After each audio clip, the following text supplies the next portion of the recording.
把60平米的卧室打造成一个森林生态系统，放入成千上万的昆虫、壁虎、树蛙等小可爱，让它们愉快的生活，无限创造小生命，并在里面跟它们同吃同住是种什么体验？如此天马行空的想法是多少人未曾实现的童年梦想。首先需要将小明的房间全部清空，拆家这种体力活必须叫上彪哥，这是个比奥德彪还要彪的男人。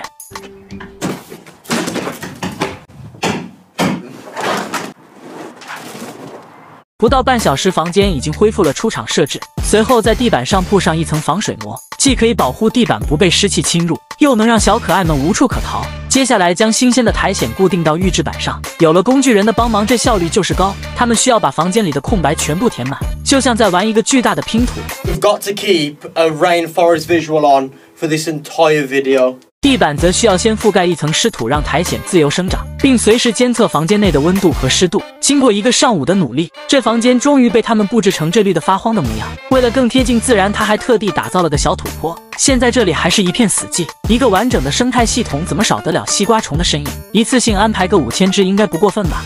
Woodlice essentially are like garbage collectors in an ecosystem. These things will go around feeding on dead bark, dead roots, etc. And it's a pretty healthy way of maintaining the cleanliness of the ecosystem. 几千只西瓜虫一溜烟钻进苔藓，没了身影。今晚小明将不再孤单。接下来来到生态系统升级的第3阶段，他需要到森林中寻找一些腐烂的木头和植物，并将它们安置在房间的各个角落。这树根看起来有点太大，这么浅的泥土，它只能摇摇晃晃地处在里面。 虽然他们现在都耷拉着脑袋，但是希望今后他们能在这茁壮成长。布置完后，房间瞬间充满了大自然的气息。时间已经不早，赶紧把床安置进来。他要在这里度过第1个夜晚。胆大的小明甚至把衣服都脱了。今晚他会不会被西瓜虫爬满全身呢？刚躺下的小明认真地感受着周围草木的清香，感觉自己就像身处在大自然中。就是这超重的湿气，不知道住久了会不会得风湿。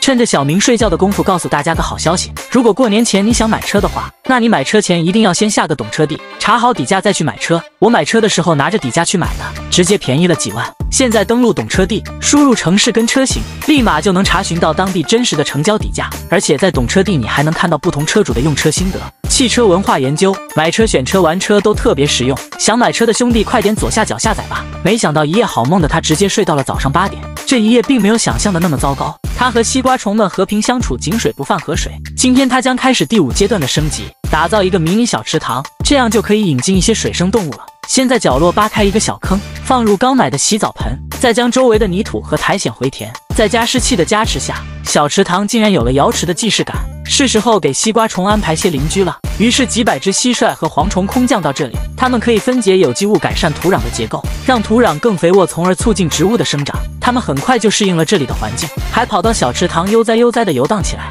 觉得湿气还不够重的它继续加湿，让整个房间的湿度直逼80%。为了不让蝗虫大量繁殖泛滥成灾，又把蜥蜴和树蛙加了进来，它们可以捕食蝗虫，保持生态的平衡。这房间是越来越热闹了，空气质量也有所提升。不知道今晚他还能不能在这里平安度过。本以为小明打算在此就寝了，没想到这家伙竟然说这期视频暂时告一段落。难道是害怕今晚蝗虫、蜥蜴会来钻他被窝吗？一起期待他的下期视频吧。